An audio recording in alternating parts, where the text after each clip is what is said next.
My name is Linda Hall. I'm one of the co-founders and president of Connected Community. We were founded in 2013 by 4 moms who wanted to build a better life for their own children with disabilities as well as others like them. Through our 4 areas of service, which are educational outreach, social and service opportunities, creative day services, and employment, we strive to help families prepare for and navigate the transition out of educational entitlements and into what we hope will be a full and meaningful life in the community. I want to take a minute to introduce our CTC board members that are here today. Co-founder and director Barb Tobias is in the back taking pictures. Co-founder and director Mary Hansen is here someplace. There she is over on the side. Director Sandy Ricketts is checking people in at the door. Director Judy Sinase, who's doing double duty here with the commission, and our employment specialist, Colleen Getz, who's also out at the registration table. We're always looking for new people to get involved with Connected Community, so if you're interested in being on our board or volunteering in another way, we'd love to have you. Just reach out and we'll put you to work, I guarantee it. I want to recognize our 2 partners in this event. First is the Village of Hoffman Estates and their Commission for People with Disabilities. The Village allows us to use this beautiful room, which we really appreciate, and the Commission generously provides our morning refreshments, tech support, videography, and more. So everybody who's here from the Commission or other volunteers from the Village, do you want to stand up and be recognized? I appreciate it. They're all hanging out over there somewhere. We put them to work, too. Our second event partner is NSSEO, the Northwest Suburban Special Education Organization. NSSEO has been a partner of Connected Community pretty much since day one, and we appreciate their support over the years. They print all of our seminar materials, and they handle the registration and administration of our continuing education credits for those professionals who are here today. So thank you so much, NSSEO. And finally, we want to publicly thank Palatine Township, who generously helps us with our educational outreach initiative, funding our events, which include free monthly Friday forums and informational tours, as well as this annual Transition Summit. Their support allows us to keep our costs low so we can keep our events as accessible to people as possible. A few notes about today's format. Because we have a really tight agenda, we ask you to please hold your questions to the end of each presentation, and we'll get to as many as we can while still keeping on our agenda format. In addition, in order to save time, behind your agenda in your event folders are the biographies for all of our speakers. Please take a look. Look at all the accomplishments that these people have. It's amazing. And it allows me to keep my introductions very short and succinct. So take a look at those when you have a chance. Okay, so let's get started. Today's event is about housing. And like so many things in the disability world, it's not a one-size-fits-all proposition. What's an ideal housing situation for my son may be a disaster for yours, and vice versa. So today we're going to start with an overview of kind of what different options are available in the state of Illinois, and then we're going to take kind of a deeper dive into some maybe more unique or things that you haven't really heard about before to give you some information that hopefully you can use. So while not every topic is going to apply to your family's situation, we hope that when you leave today, you'll have at least some information that will help you in making, more decisions and getting your journey started to find the right housing fit for you. Our next speaker is Kathy Lyons, Director of Community Outreach and Strategy at Center for Independent Futures, who will talk about their New Futures Initiative, which is a step-by-step process that helps families open doors to supported living options in their own neighborhood. Joining Kathy are self-advocate Lindsay Tanyan and New Futures Initiative parents Terry Passion and, a late addition, Colleen Lundell, who are going to share their experiences with after having gone through the program. So please help me welcome the folks from Center for Independent Futures.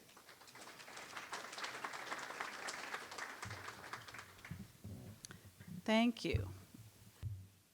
First, my name is Kathy Lyons, and I am a staff member at Center for Independent Futures, and I want to start by thanking you all for being here on this beautiful day, right? It's not usual in April that we have this opportunity, so thank you for spending the time with us. I also want to just say a huge thank you to Connect to Community. You're going to hear some of our connections to Connect to Community, but also all the partners that are hosting this event. We're honored and privileged to be a part of this, and we're really excited to see so many wonderful resources and information being shared about various models and options for supported housing. What we're going to do in the next hour and 10 minutes or so, I'll share a little bit. I have the boring, PowerPoint presentation. I'll share a little bit about Center for Independent Futures and our New Futures Initiative process. I'm also going to try to share some different models from across the country that I think we're watching that are interesting. But then the really good stuff will be following me. You're going to hear directly from people who are making it happen. So Lindsay will talk about living independently, and Terry and Colleen will talk a little bit about the housing solutions that they are creating with their families. Sound good? Everybody all ready to go? All right. First, just a bit. We're an Evanston-based nonprofit. We've been around for 20 years. As all great nonprofits are, we were founded by two moms who both had daughters with disabilities, and they couldn't find what they needed, so they decided to create it themselves. We provide direct support to individuals living in the Evanston and kind of surrounding area. We also have developed, over the 20 years that we've been around, we've developed a curriculum and tools for helping people learn life skills. We've put that online, and it's now something we work with schools and agencies to have them have access to. And then we also have developed over the years what we call New Futures Initiative, which is a training program for families and agencies who are looking to figure out new solutions for creating housing. And that's what I'm here to talk about. Let's see. This is a fancy clicker. I love this. I like to start by saying this is personal for me. So I am a parent. I have, my husband keeps being annoyed. I have a partner in this, so I do have a husband who is we have two children. They're twin boys, Danny and Joey. This is Danny and Joey. That's a high school graduation picture. They're not boys anymore. They're twins. One has Down syndrome, one does not. But they're so not boys. They're 24-year-old men now. Both have beards. So, but this is really how I came to this work and why I do this work. And I like to tell people that I came to this work because when Danny was born, all of a sudden I was a parent of a person with disability, and I needed to learn about that.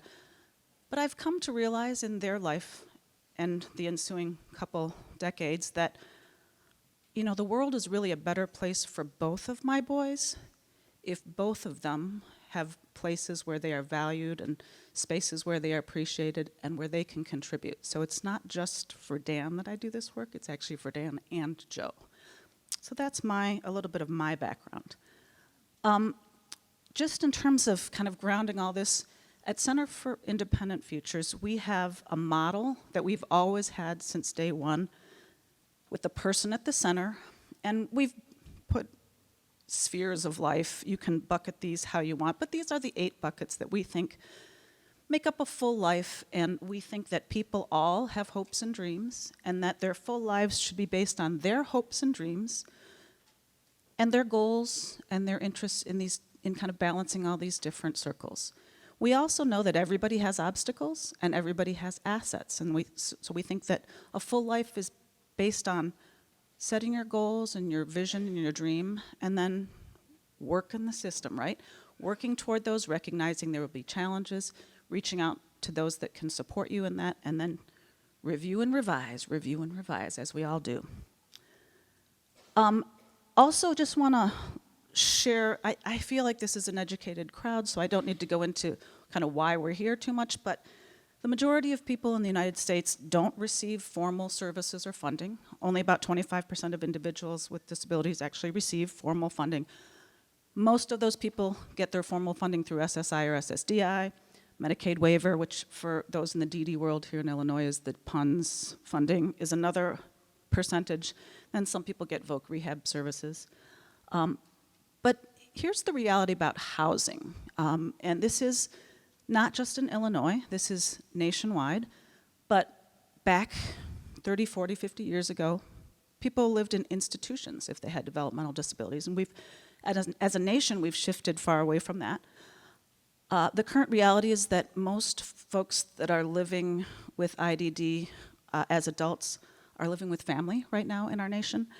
And my gray hair attests to this, most of those family caregivers are aging. And you can see the statistics, but over half are over 50, 10% are 75 or older, and we have, well over 1 million caregivers who are over the age of 60. I like to share, this is some interesting data that came out a few years ago about the sibling plan, because many families have the sibling plan, and that is when parents aren't able to provide supports and do caregiving, a sibling will do it. 50%, this research said, in fact, of families have a sibling plan for the future, and about 10% is actually realized. So just something, there's an interesting little exception. For some reason in this study, they found that people who have a sibling with Down syndrome get closer to that 50%. I'm waiting for somebody to pick up that data and run with it because I'm really curious about that. But just an aside. The other thing that you should all know is that if you are either waiting for or receiving home-based waivers or home and community-based waivers, the federal law requires that services be in community. People shouldn't have to go somewhere. They should be able to be in the community that they live in. They should be able to pick their own supports and services, and they should be able to access their community in the same ways that other people who live without disabilities can access them. One other I am saying this to every group I speak to right now. If you currently are receiving PUNS funding and you're receiving it in the home-based services waiver program, and you use PSWs, personal support workers, you should know that the state is, because they have to comply with federal requirements, moving to an electronic visit verification system.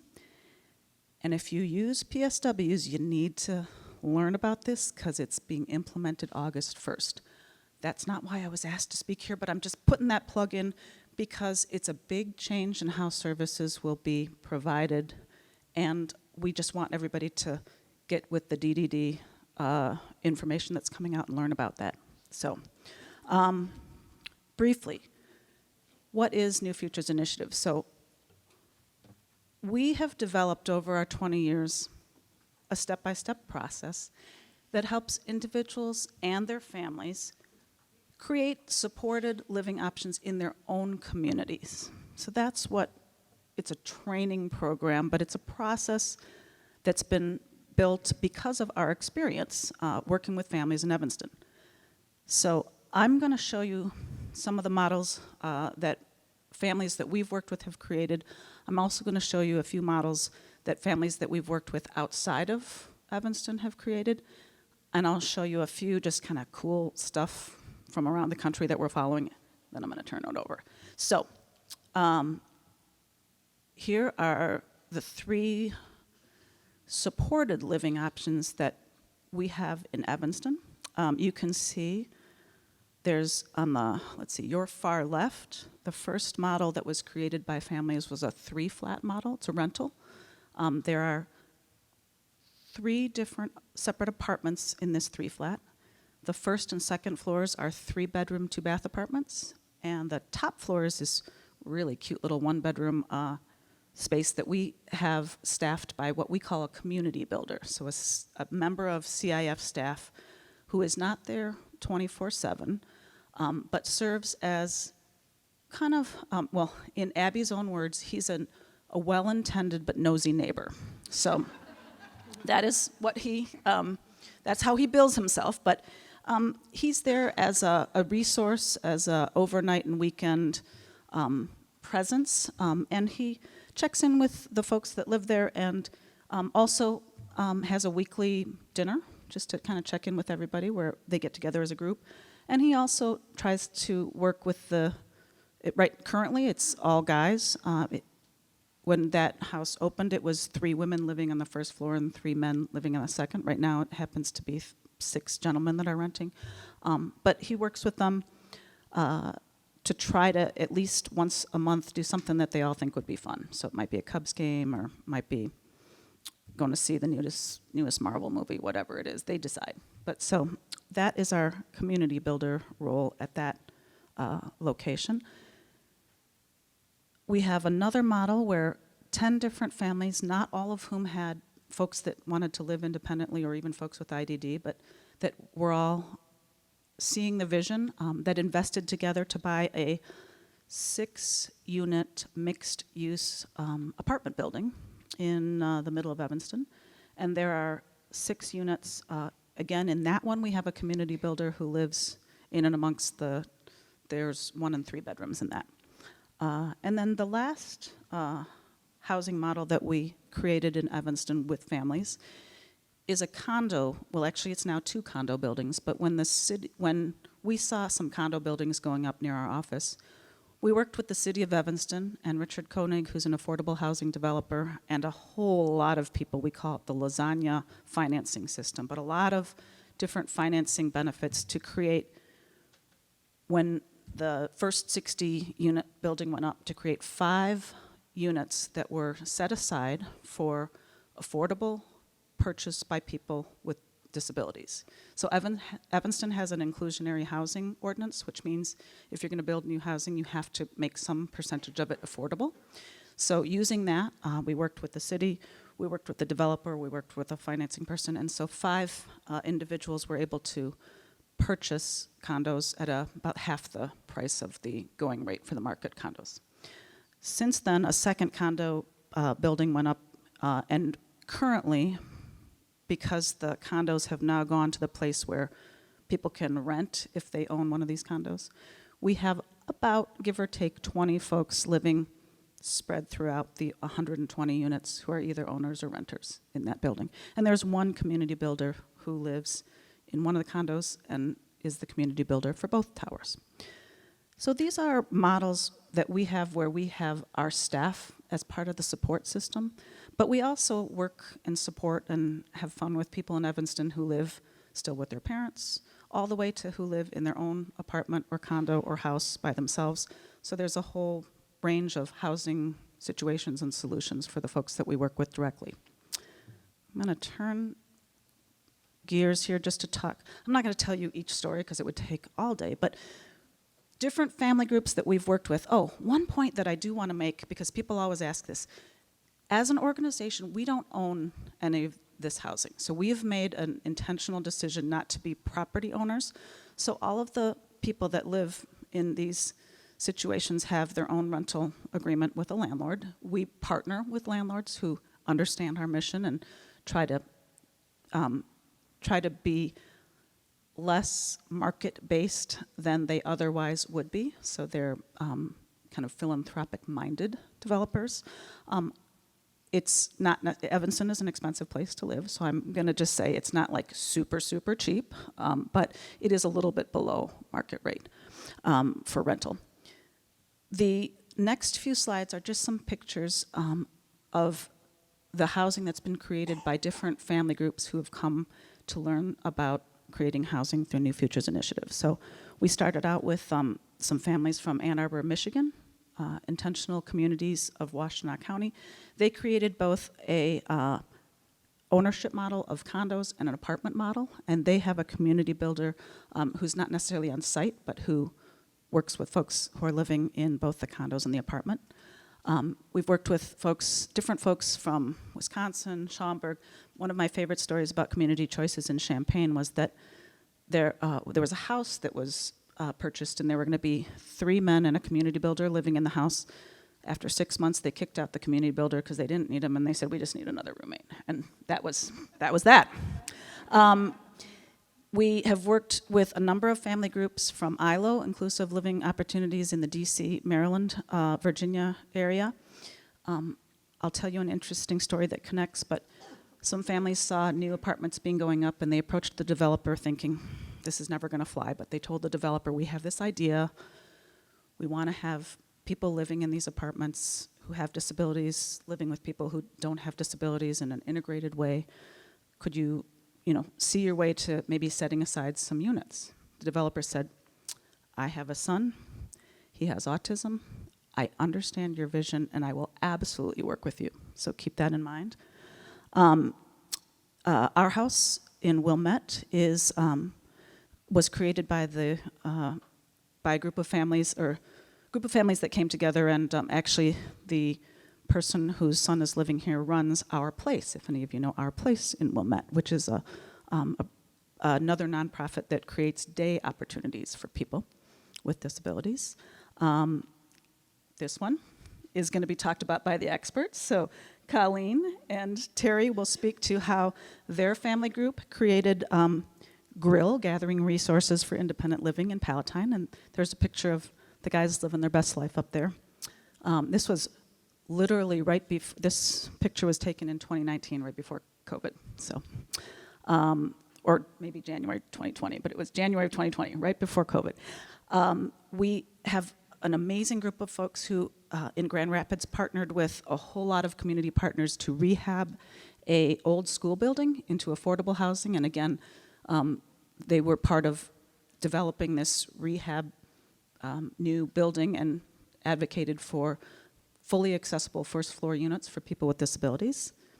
And then now moving just to some other models that we think are interesting that folks have created that do things maybe differently than the way we do things, but Sweetwater Sonoma is an organization where people with autism are living together just outside of Sonoma, California. So how bad can that be, right?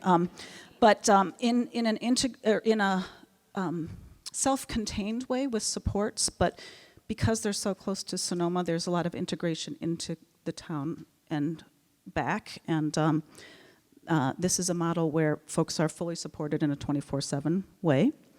Luna Azul is a pocket neighborhood creation in Phoenix where people with and without disabilities are buying houses, but with the intent of creating an intentional community of inclusiveness. So people are, they've designed actually the homes to face a courtyard and have the traffic and the cars be on the perimeter so that you can be in community more in the center. It's a little easier when you're in, Phoenix to have an outdoor patio that faces to the front and sit out on the patio. But again, the developer of this whole Luna Azul pocket neighborhood is a man whose daughter has intellectual and developmental disabilities, and he wanted to create what he thought she would like to live in. And then, remember the developer that our folks in Maryland talked to? Well, his son is now in his early 20s, and he and his wife have created a really beautiful project in downtown Rockville, Maryland, called Main Street Connect, which is an affordable, inclusive, integrated housing development for people with and without disabilities. It's in the downtown area. It's won awards, but just kind of keep in mind how life progressed, right? So now the developer and his wife, who also, by the way, started a nonprofit to support people with disabilities, because that's what moms just do. But they have this really cool model, Main Street Connect. Here in Illinois, we know that there are supportive housing opportunities. These are both examples that are created by HODC. Richard Koenig is the CEO of that organization, but Hart's Place, Spruce Village, they are affordable and inclusive to people with disabilities. And last but not least, I love to share, this is not housing for people with disabilities. Commons is a company that operates in a bunch of really high rent urban areas. So think San Francisco, Boston, Austin. Common Adams is a company that's creating co-housing apartments, so where you live with roommates, so your rent is cheaper, but you have your own bedroom, but you share the common areas. So you share a kitchen, you share a living room, TV. They come furnished with like the coolest new West Elm furniture. They have this is my favorite part, a weekly cleaning service that comes in. And the rental includes certain common things that they keep stocked, so that folks are it's kind of a combination between a hotel and an apartment. But a lot of what they're finding is that this is appealing to a lot of young people who move to an area for the first time. They don't know people and they need a little bit of a cheaper rent, and they're willing to share an apartment with people with all these lovely amenities, free Wi-Fi.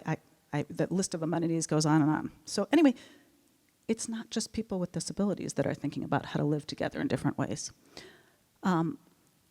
We will just wanting to share that you've heard about some of these today. There are many, many models.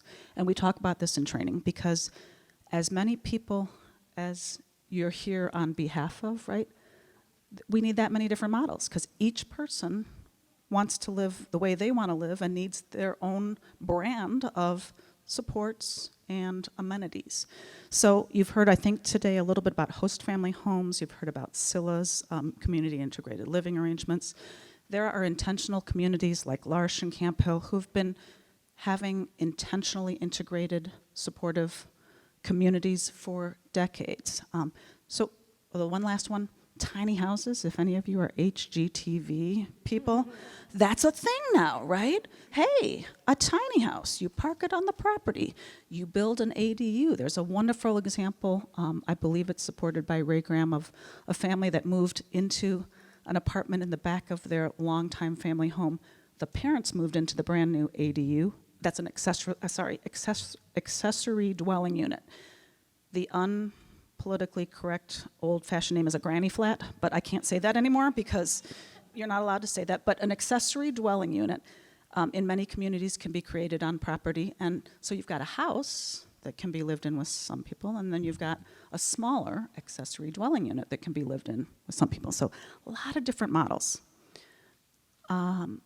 Very quickly, and I'm gonna kind of speed through this because you're going to hear from folks who lived it, and I think their experience will be more interesting, but just to tell you what the training involves.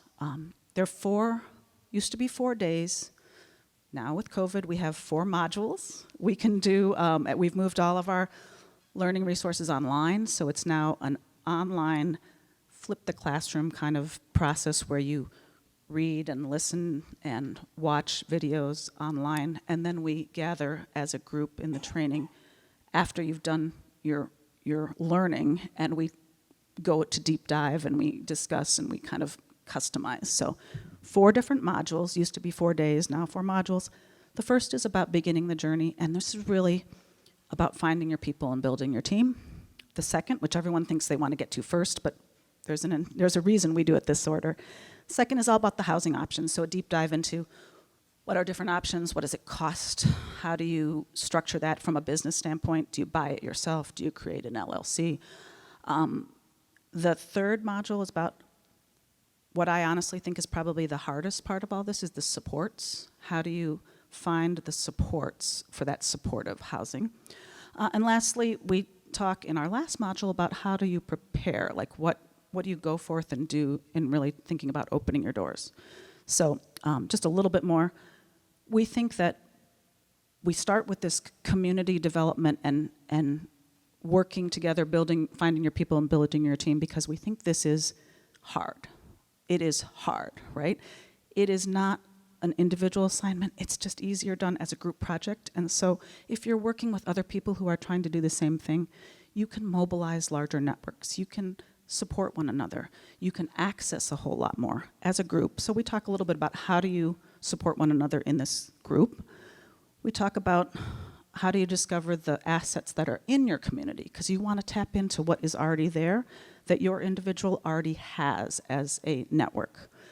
We also, of course, have to talk about housing. So this is the stuff that everybody loves. We talk about low-income tax credits and affordable housing and Section 8, and people just get real excited about that. But it's good stuff. You need to, if you want to do affordable housing, that's a whole lot of stuff in and of itself. And then the support structures, we want folks to think about what's your philosophy of support? What's your criteria? Everybody has different needs. What are the service providers in your area? What are your resources, and how do you maximize the benefits that your individual can actually receive?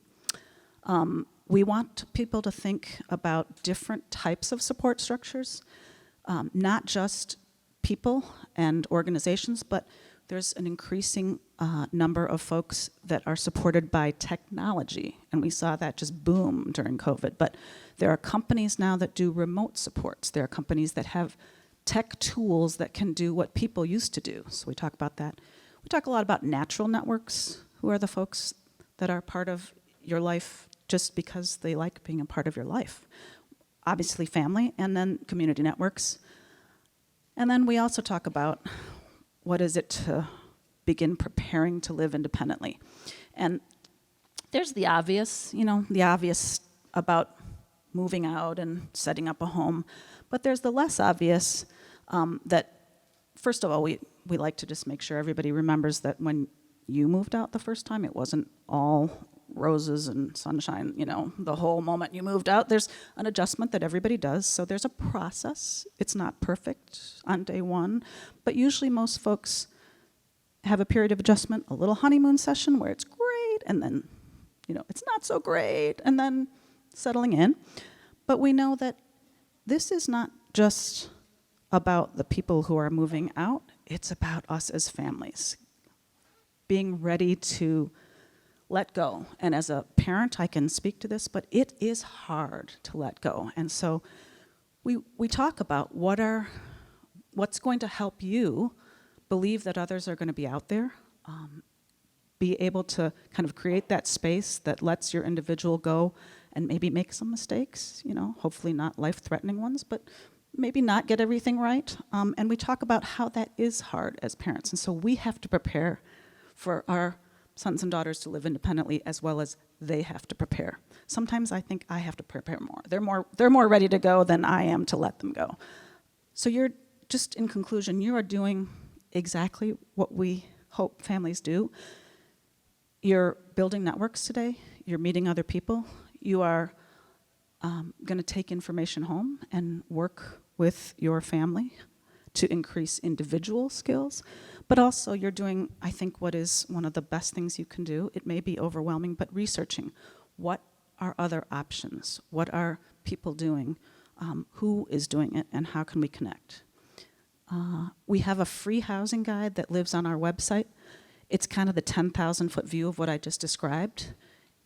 There have been people that take this little 20-page guide and make things happen, and we love that. There are other people who say, I'd rather pay, because our training is not free. I wish it were. I wish I could give everything. I have a colleague who says, I wish everything were free and everyone had a friend. And that is our dream. But I can talk about the training. There's a cost to it. I'll just say it right now. Right now, it's $1,000 for the 4 modules, so it's $250 per module. But we have families, we have a requirement of getting at least 10 people to do a training group because just because that's our requirement. So there is information about our training. I'm going to have a sign up if you're interested in that. I'd be happy to send you all the information. But this free guide might at least get you started. And last but not least, contact information is in your packets, and I'm happy to speak with anybody who would like to learn more about our training. But now, the stuff that you really came for is the people that are actually living their best lives and doing this. So I'm going to introduce Lindsay Tanyan. Lindsay Tanyan is a member of our CIF community, and we partner a lot to share our experiences. And then after Lindsay and I talk, we're going to turn it over to two wonderful and amazing women who have created some solutions of their own. So, Lindsay, do you want to just introduce yourself? Whoops. We don't need it anymore. Will you introduce yourself? Hi, my name is Lindsay Tunyon, and I am from Evanston, Illinois, and I lived in Siena for about 13 years. I went to a program called the PACE program in Evanston for about 2 years, and after that, I've lived on my own ever since then. I've been in the program since 2003 to 2005. In PACE. In PACE program. And on your own ever since. Yep. Lindsay, would you like to talk a little bit about the different places that you've lived, or tell people a little bit about your condo in Siena? Yeah. I've lived in Evanston since 2000 in, was it 5, I think. 3? 3 to 5, 2005? Yeah. A long time. Yeah, a long A time. long time. And I currently live in a condominium called Siena. And I have a dog named Sandy. She's a part Schnauzer mix. And my family is originally from McHenry, Illinois. And let's see, I have a younger brother that's married. And I go to programs through Center for Independent Futures. Tell me about, or would you want to share some of the different jobs you've had as you've lived in Evanston? Yeah, I've worked at Pitney Bowes in Chicago. And then I worked at Marshall's clothing store. And a daycare in Evanston called Cradle Crib and Crayons. And I'm currently working as a dog walker. And you were also middle school? The Oh yeah, and I was also a dishwasher in the middle school for a few years. Anybody who works in a middle school cafeteria, I think, can do just about anything. That's just my. Would you want to share just some of the things that you like to do for fun? What I like to do for fun, we actually have free tickets to go to the Cubs game on Thursday. And we're going bowling. What else? I love art class. We have social hour. We're going to have a trivia night as well at a place called Double Clutch in Evanston. We have tons of fundraisers like Spark, Somebody's Cooking. What else? What else do you do just with other folks, like when you hang out? I like going to movies. I like to ride my bike, walk by the lake. You're a good cook, too. I'm a good cook. What advice do you have for people that are thinking about moving out? And then, what advice do you have for their families or their parents? My advice to families that are take time to figure out what your family members enjoy doing and how to support them.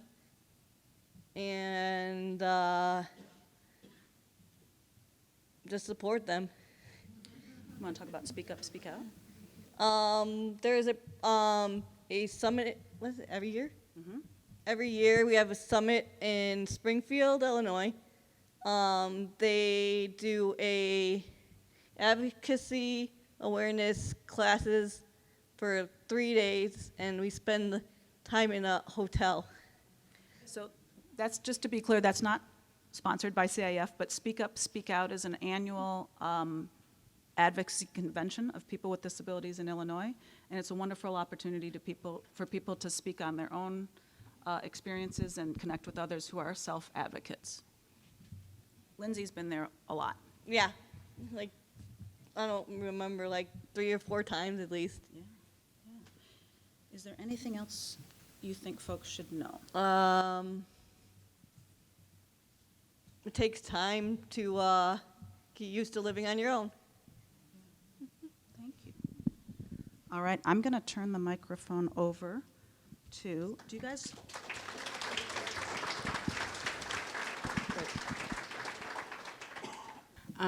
I'm Terry Passion.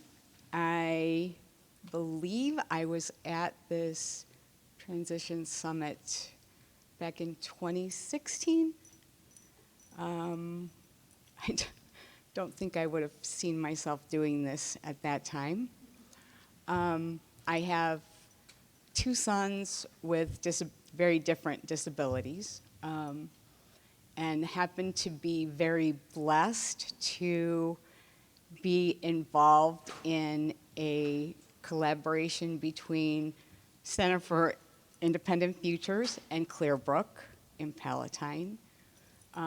We were very lucky because there was a grant that was done for this training.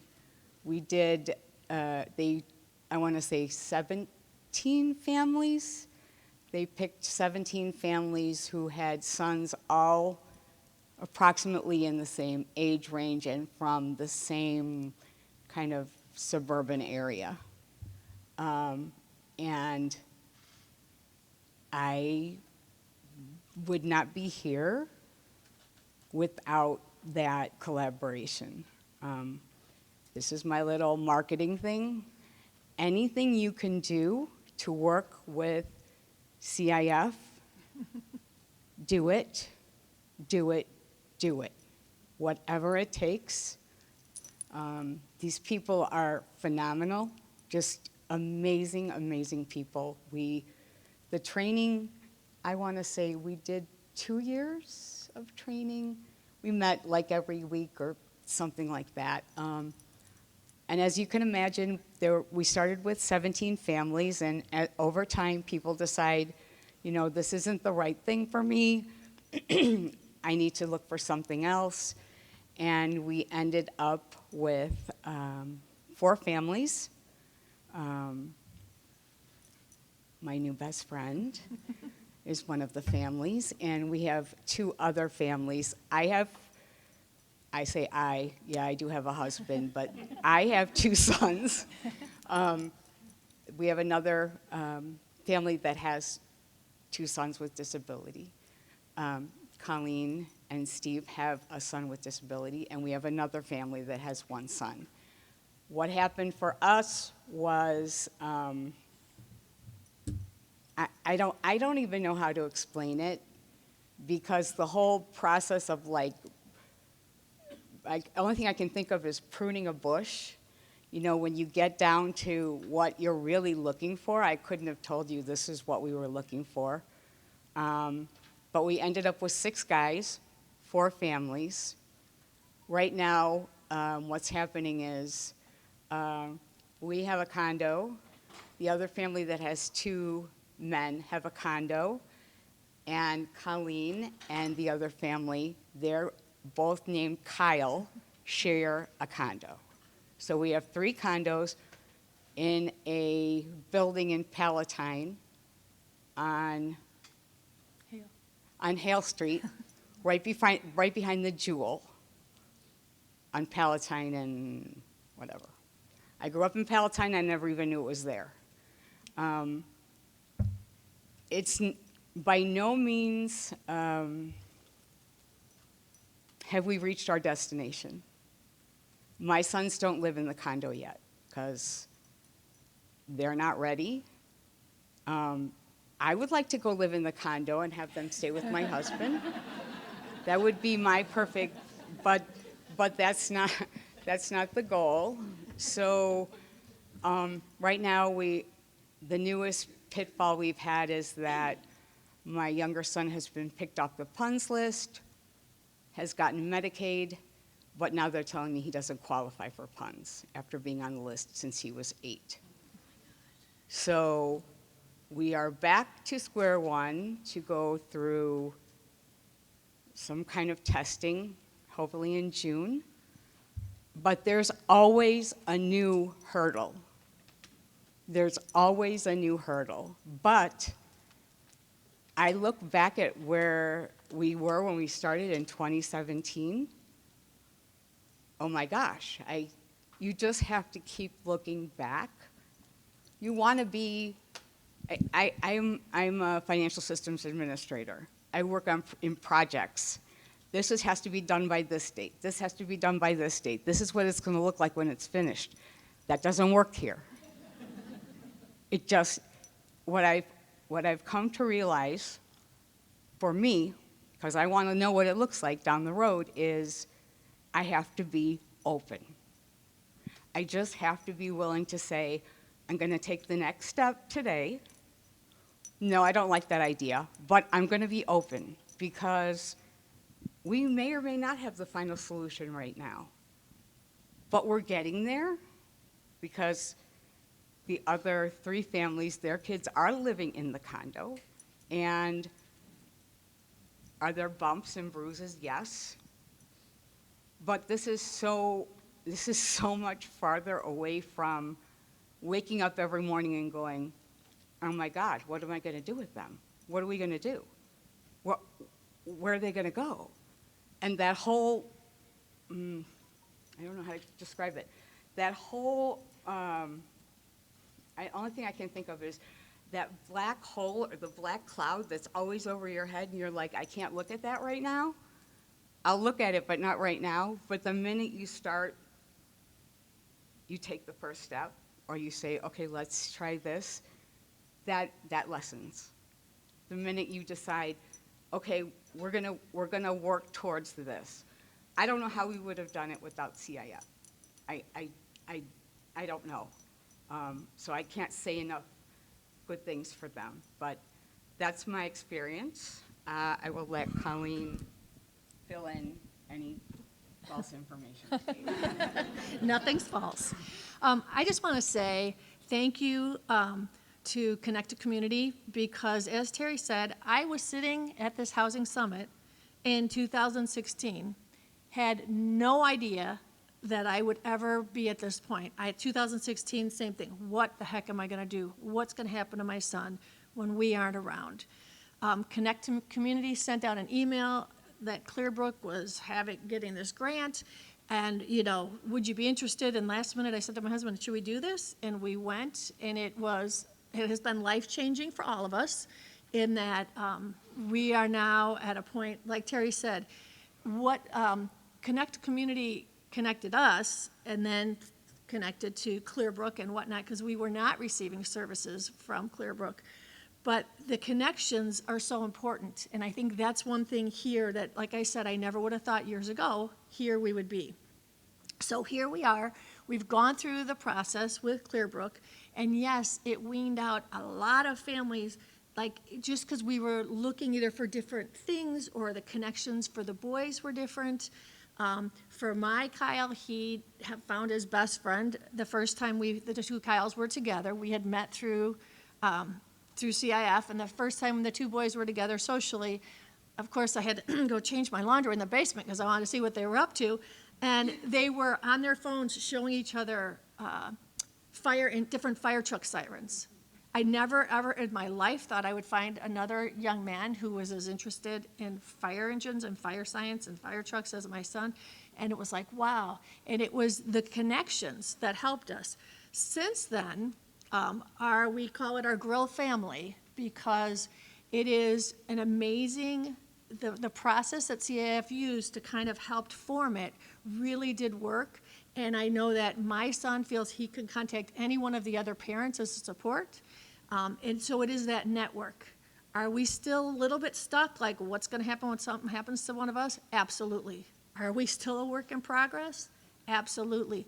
But this community of other parents with individuals with special needs that completely accept our sons for who they are. My son is not very social, but there's an acceptance there.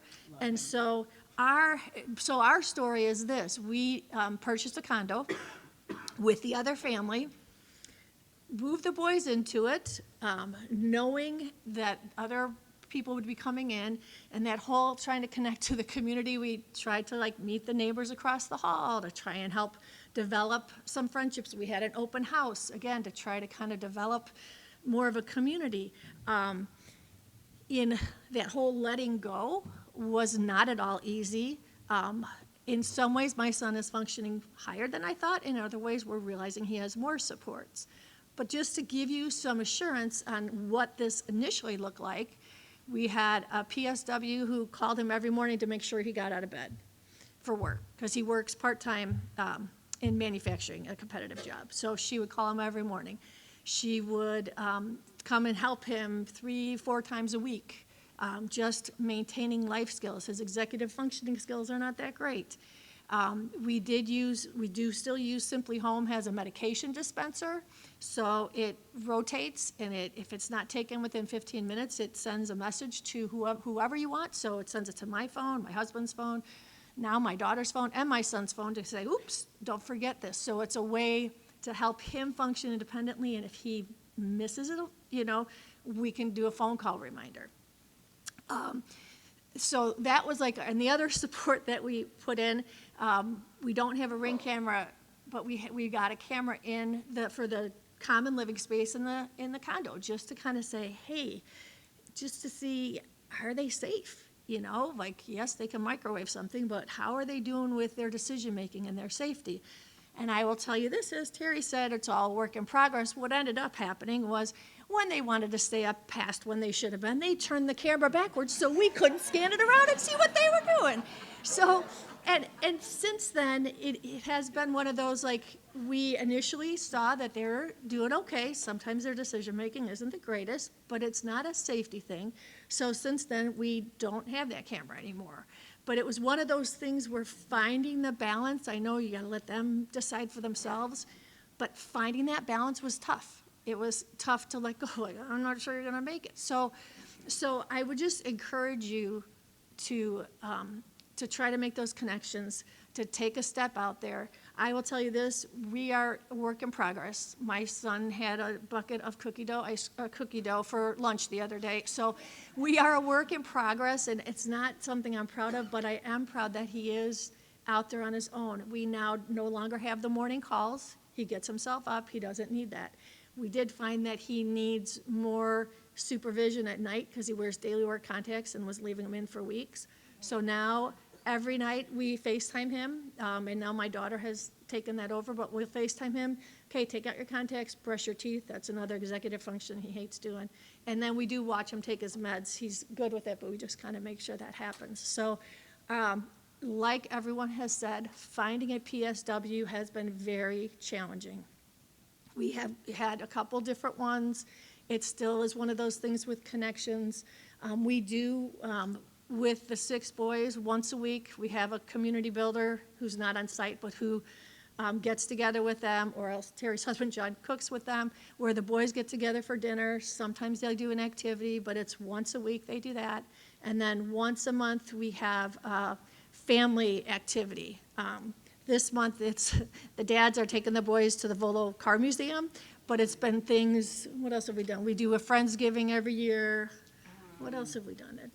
We did Bunko night, so we've tried different Candy and Candy Party, John Candy movie with their favorite candy. So we try to find different things that engage the boys. Just see if there's anything else that I had. So One thing I will add, we do a lot of work right now. We do more work than we want to do. We do not have a community builder, and when we initially set this up, we thought, our kids don't need that. They don't need, yeah, they do. They need that. Not 24/7, but they need it more than we thought they would. And at this point, financially, it's an issue. I'm waiting to hopefully get this PUNS money. And finding a personal service worker is very hard, regardless of whether you're one of us or you actually are like Clearbrook or wherever. It's just very hard to find those people right now. But I do want to tell you, the only thing I would say right now is it's hard because we're still doing a lot of the work.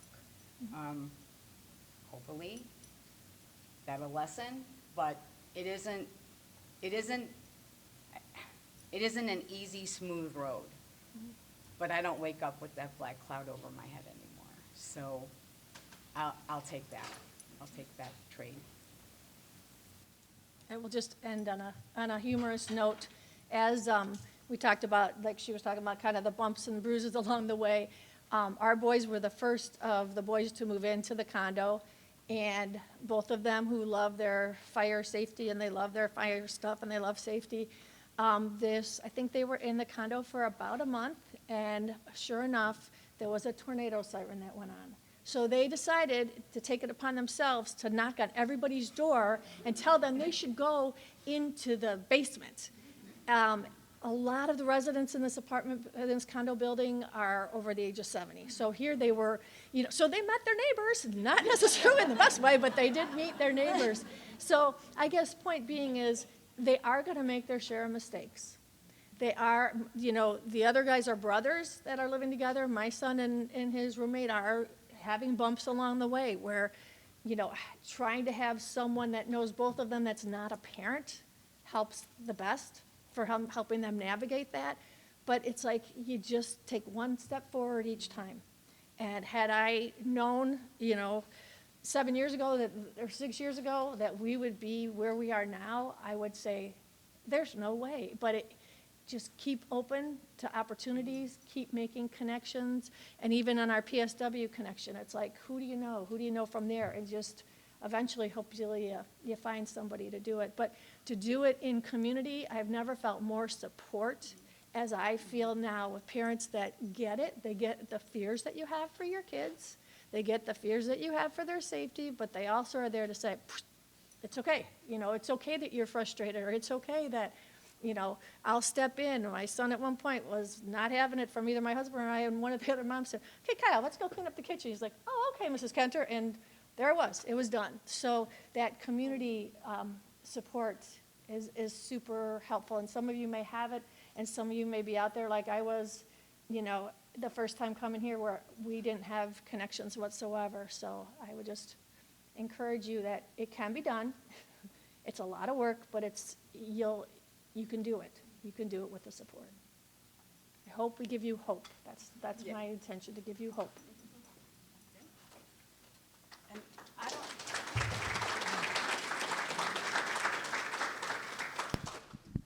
And And Connect to Community, I think we're supposed to end at 12:55, so, okay, I was just going to say, do we have time? If people have questions, great. I have a question for the two moms.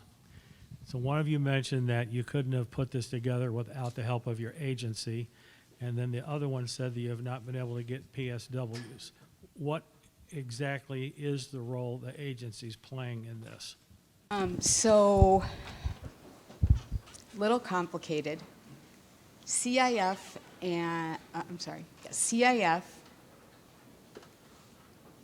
provides services in Evanston. We're not in Evanston, right? I have a son that gets PUNS money. We use Little City as our PSW. But I don't, how do you put this? So I pay privately. I'm not going through them to get my PSW. I have them, they're doing all kinds of stuff, but I'm paying, given I'm the PSW, I get the money, and then whatever services they need, I'm paying that out. Now, you use Clearbrook, right?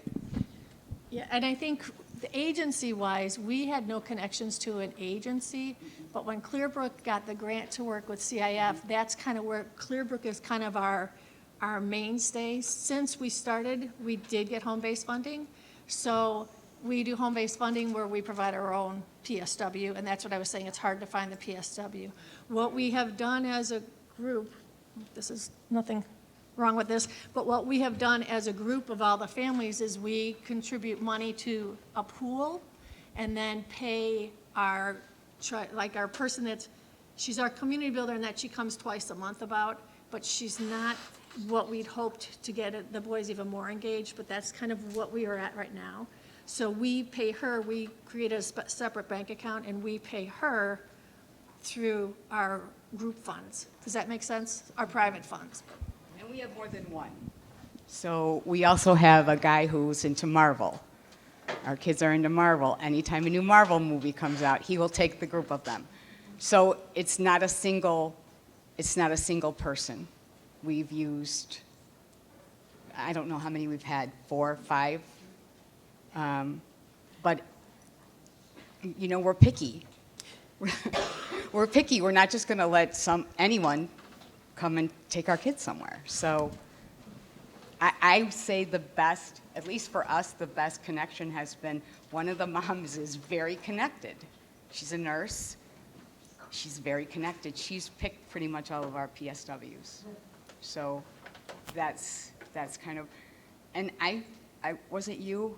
I think it might have been you saying that, look at, this probably, I don't know where your kids are, but if you go back to where your kids went to school, any teachers you might still be in contact with, special education teachers, and anyone that you can be in community with, that's been the best possible solution to finding someone who would be the right person.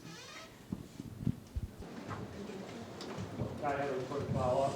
So neither of your agencies have agreed to carry this on post you.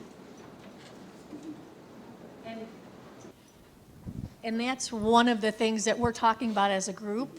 This is great, we have it, it's moving, but what are we gonna do when we're not around? How do we, at what point do we have to engage an agency to make sure that there's somebody that's gonna continue to make sure they have the resources that they need as a group? Does that make sense? So we're still in that, but we are moving, you know? Hi, I just had a question. So I think what you're saying, like, it sounds interesting and it sounds really great. But what about kids who need more support? My son is like a weird, and I don't really know, but he's a weird combination of, like, he would need like almost 24-hour support, but the thought of him going and just sitting in a day program all day would, like, make him crazy. So, like, he loves to be out and about and doing things, and I could see him doing, like, a volunteer job or something. So does Center for Independent Futures help with that kind of thing, or with a more supportive housing environment? Sure. It's a great question. And the answer is that our training recognizes that there's a whole spectrum of support needs and individual desires, right? So some people want to live in a farm-like setting off by themselves because that's always been their dream, and that's great if that's what they want. We also recognize, and I totally, for all of you out there, if you have a medically fragile child or somebody who has intense 24/7 support needs, it's going to be harder, right? It's just a more complicated picture. But we have seen people with very complex needs be able to live independently.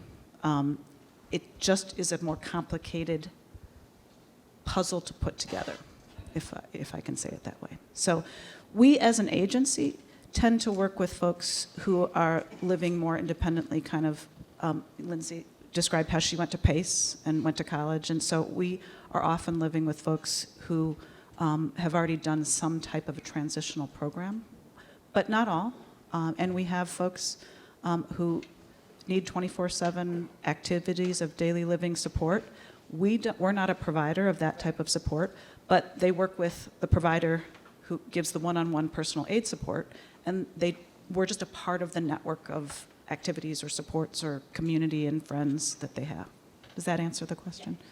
It's not a great answer. I mean, I recognize that it's just more complicated. But we have absolutely seen families who have made it work. But as everyone said, it's not, I've got no easy answer for you. Wish I did. Other questions? Hi, I'm new to all of this. My grandson was just pulled from the PUNS listing, first in 12 years or whatever. Anyway, so I'm trying to get my arms around everything. I've heard a lot of different acronyms, and this is my question. I've heard community builder. How does a community builder differ from a personal support worker? It's a great question. And that's a little inside baseball, and there is, I love this. One of the websites that I'm most fond of for the DDD department is the list of acronyms. So if you just go DDD list of acronyms, it gives you like a little cheat sheet for all these acronyms, because it's a lot. We use the phrase community builder for a job that we have at CIF. So that's just a job that we have. So we have people who are coaches, so they do one-on-one supports. We call them coaches. We used to call them tutors. We decided that was kind of academic, and people didn't like being tutored as much as they like having a life coach, which makes sense. But we have different staff members who have different names. In our model, a community builder is someone who is present in a residence location, just as kind of almost like an RA or a building super, who maybe also is a little bit of a Julie McCoy for those who know the Love Boat. So, you know, that's just our model. But I think in some groups, a community builder is someone who's maybe working on social activities and getting out in the community, as opposed to someone who's working one-on-one on developing life skills. But that's just a phrase that we use. A community builder is not a term from the developmental disabilities world. Does that help answer the question? Sure. Just a question. So for the moms, so for CIF, just you help them form this family group and gave them the training in order to buy this condo situation. Is that your role there? And then just one other question, in right now you're not using any agency like Clearbrook or Little City to provide your personal support workers. You're finding them privately. I'll those are address, two questions. absolutely. I'll address how CIF is involved, and I'll let the others talk about what they are using for support. So our New Futures Initiative training is a training program. And over the years, we've worked with different agencies. We've worked with funders.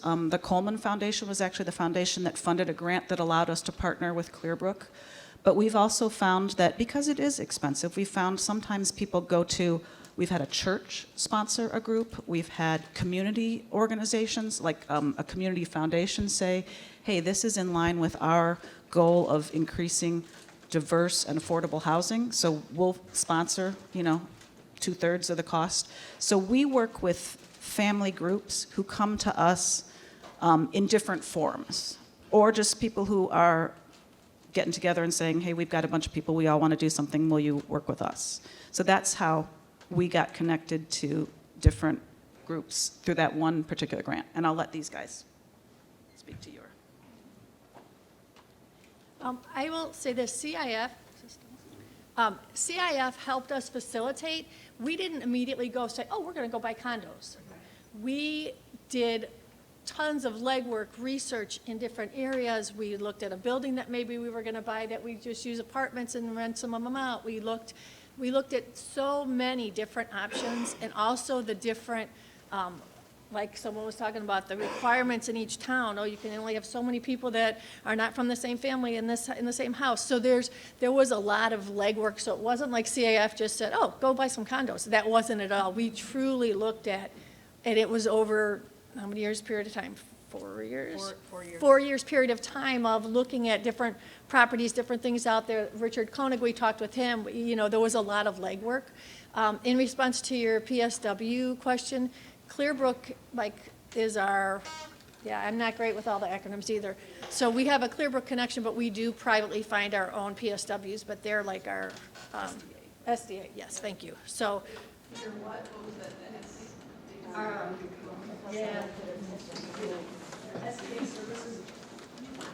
SDA is self-directed assistance. It's a different service that agencies can provide that basically helps people who are employing their own PSWs. So SDA is another acronym, but SDA is it is in the home-based waiver system, and SDA is like a navigator that can help you in finding and employing your own employers or PSWs.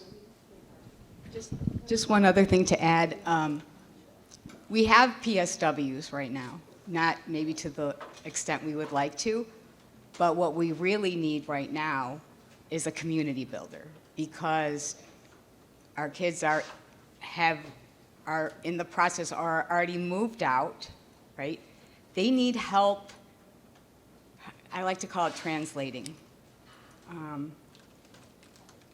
I give an example of my kids and my husband. I have to say, no, this is what Dad meant when he said blah, blah, blah. that needs a lot of that socialization, communication. You need somebody there to be, I don't know what to call it, facilitating that. Or if someone doesn't want to participate, the community builder's going to find out, why don't you want to participate? What's going on? Is there something going on with one of your relationships? You know, it's more of, I don't know how you find someone like this. Yeah, we want them to help them with independent living skills, but it's also someone who's like a social worker. I mean, it's a combination of somebody who probably the most important thing is they want to be there. They want to be working with your kids. My younger son is a teacher's aide, and I always told him, you can't go to school to be a teacher. If you're a teacher, that's in your heart. You can't learn how to be a teacher in college. That's my opinion. I am a teacher. But if you find the right person, you don't need a degree in teaching or even in special ed. You need somebody who wants to be there with your kid. And that's really the most important thing. We're out of time, sorry. Linda?